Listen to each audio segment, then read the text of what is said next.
오늘은 십자가 묵상 9번째 시간입니다. 본문은 마태복음 27장 45절에서 50절입니다. 제6시로부터 온 땅에 어둠이 임하여 제9시까지 계속되더니 제9시쯤에 예수께서 크게 소리질러 이르시되 엘리 엘리 라마 사박다니 하시니 이는 곧 나의 하나님 어찌하여 나를 버리셨나이까 하는 뜻이라.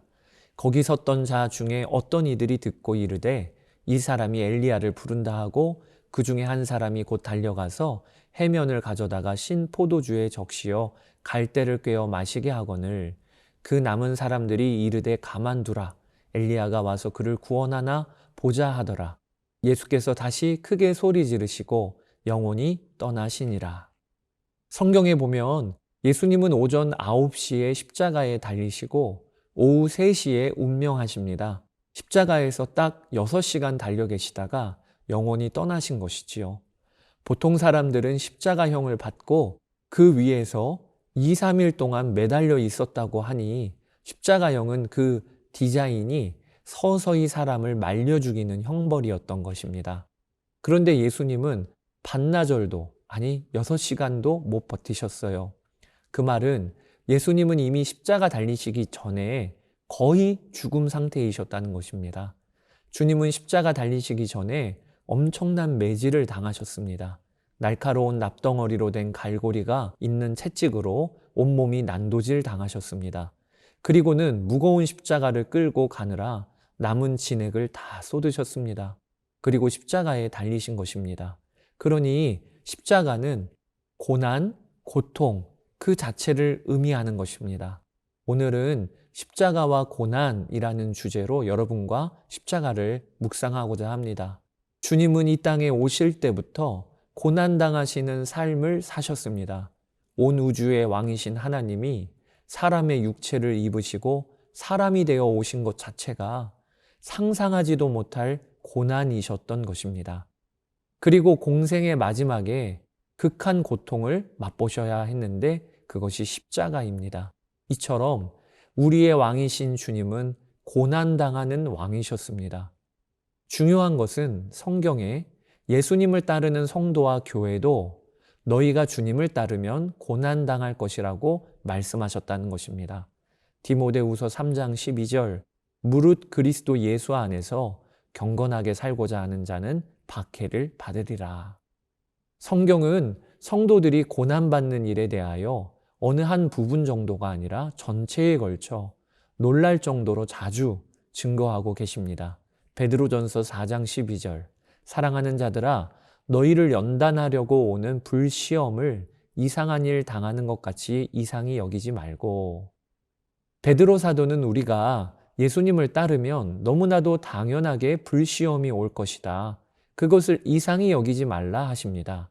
뿐만 아니라 바울 사도는 우리가 고난받는 것이 특권이라고도 하셨습니다. 빌립보서 1장 29절 그리스도를 위하여 너희에게 은혜를 주신 것은 다만 그를 믿을 뿐 아니라 또한 그를 위하여 고난도 받게 하려 하심이라. 세번역 성경에는 고난당하는 특권이라고 하셨어요. 하나님이 성도들에게 주시는 특권이 2가지가 있는데 하나는 그리스도를 믿는 특권이 있고 그리고 하나는 고난당하는 특권이 있다는 것입니다. 여러분 왜 이렇게 하나님은 우리 그리스도인들이 고난을 받도록 허용하셨을까요? 혹은 고난당하라고까지 하실까요?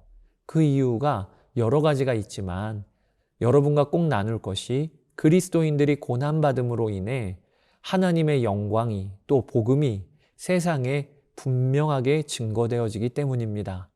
여러분께 한 선교사님을 소개해드리고자 합니다. 미국 최초의 선교사인 아도니람 저드슨입니다. 아도니람 저드슨은 그의 나이가 24살 때 멀리 미얀마로 갈 결심을 합니다. 당시 미얀마는 선교사가 한 명도 없었고 외국인에 대하여 적개심이 극에 달해 있었을 때입니다. 그런데 그때 선교사로 결단을 하고 그는 23살이었던 앤과 사랑에 빠집니다. 그리고 앤과 결혼하여 함께 미얀마에서 복음을 전하고 싶어서 장인될 분에게 다음과 같은 편지를 보내어 딸과의 결혼을 허락해달라 부탁합니다. 따님이 저랑 결혼하면 아버님은 바로 내년 봄에 따님과 헤어져 이 세상에서 다시는 보지 못하실 겁니다. 따님은 선교지에서 고난을 겪게 될 것입니다. 바다의 위험과 인도 남부의 치명적인 기후, 극심한 가난, 모욕과 압제, 심지어 비참한 죽음에까지 노출될 것입니다. 그래도 저희의 결혼을 허락해 주십시오. 하늘집을 떠나 따님과 아버지를 위해 죽으신 그분을 위해 죽어가는 유한한 영혼들을 위해 허락해 주십시오.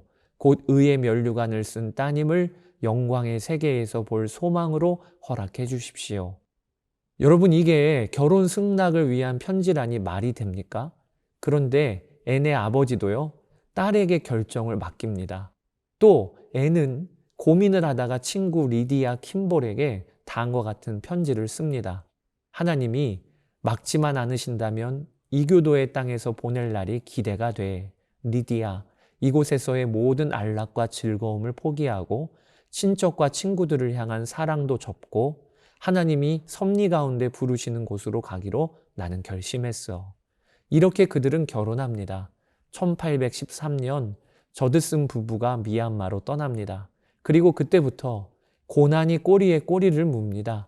1824년 아도니람은 투옥되어 18개월의 감옥 생활을 보냅니다.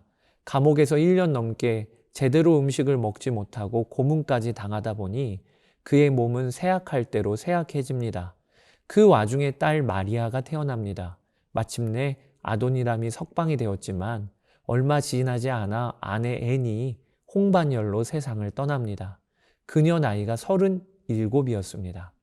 그런데 그런 고난 중에도 아도니람이 미얀마를 떠나지 않고 그곳에서 아이들을 모아다 돌보고 학교를 세우고 그 모습을 주민들이 다 봅니다.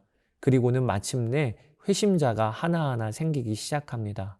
고난 가운데서도 의를 행하는 아도니람의 모습이 도대체 누구 때문인가 이렇게 사람들이 생각을 한 거지요. 이 저드슨 부부로 인해 성경이 미얀마어로 번역이 됩니다. 그리고 오늘날 미얀마 인구의 9%, 약 450만 명의 성도가 그 땅에 생겼습니다. 여러분, 복음은 만 가지의 말보다 성도의 거룩한 고난을 통해 더 잘 증명되는 것입니다. 우리 성도들도 세상 사람들과 똑같은 고난을 당합니다. 병도 들고 죽음도 피할 수가 없습니다. 뿐만 아니에요. 예수님을 믿기 때문에 안 받아도 될 고난을 자진하여 받기도 합니다. 그런데 그 고난을 받으며 고난에 대한 반응은 세상과는 전혀 다른 것입니다. 우리는 고난 중에도 즐거워할 수가 있습니다. 답답한 일을 당해도 낙심하지 않습니다. 거꾸러뜨림을 당해도 다시 일어납니다. 왜? 고난 중에도 주 예수님이 나의 생명이 되시고 나의 기쁨이 되시니까. 친히 모든 고난을 받으셔서 우리를 위로해 주시고 힘 주시는 주님이 계시니까. 고난 중에도 힘을 얻고 감사하고 찬송할 수 있는 것입니다. 그러한 성도의 모습을 통해 비로소 하나님의 살아계심이 놀랍게 드러나는 것입니다. 여러분, 예수 그리스도를 쫓는 성도가 고난받기를 각오하고 살면 비로소 하나님은 성도와 교회를 마음껏 쓰실 수가 있으십니다. 지금 한국 교회가 참 어렵지요. 또 성도가 믿음 지키며 살기 쉽지 않다고 합니다. 그런데 왜 어려운 겁니까? 사회가 너무 강팍하고 죄가 관영하기 때문에 어려운 것입니까? 그렇지 않습니다. 근본적으로는 한국 교회가 그리고 성도가 고난당하는 것을 피하기 때문에 어려운 것입니다. 우리가 어느덧 고난당하는 걸 불행이라 여기고 고난당하는 사람을 복없는 사람이라고 생각합니다. 그러니까 고난과 죽음을 휘두르는 마귀가 우리를 주무르게 되는 것입니다. 주님은 이 문제를 풀기 위해 우리 마음에 임하셨어요. 히브리서 2장 15절, 또 죽기를 무서워함으로 한평생 매어 종노릇하는 모든 자들을 놓아주려 하심이니. 여러분, 고난을 보는 눈이 완전히 달라지게 되시기를 축복합니다. 고난도 하나님이 허락하시면 그러면 아멘 할렐루야, 이것이 우리의 담대함입니다. 그러면 마귀가 우리를 어찌할 수가 없습니다. 세상이 우리를 감당할 수가 없습니다. 그리고 또 고난 중에도 우리는 고난당할 힘이 우리 안에 있습니다. 그것이 십자가입니다. 십자가가 하나님이 나를 사랑하신다는 가장 놀랍고 확실한 증거요, 메시지이잖아요. 그래서 십자가를 보면 내가 비록 고난 중에 있지만 하나님의 사랑과 은혜가 변함이 없으시니 거기서 고난을 감당할 힘이 부어지는 것입니다. 사랑하는 여러분, 오늘도 주 예수님과 함께 십자가의 길 걸읍시다. 어떤 고난, 사망, 와라. 이런 담대함이 일어나는 여러분 되시기를 주의 이름으로 축복합니다.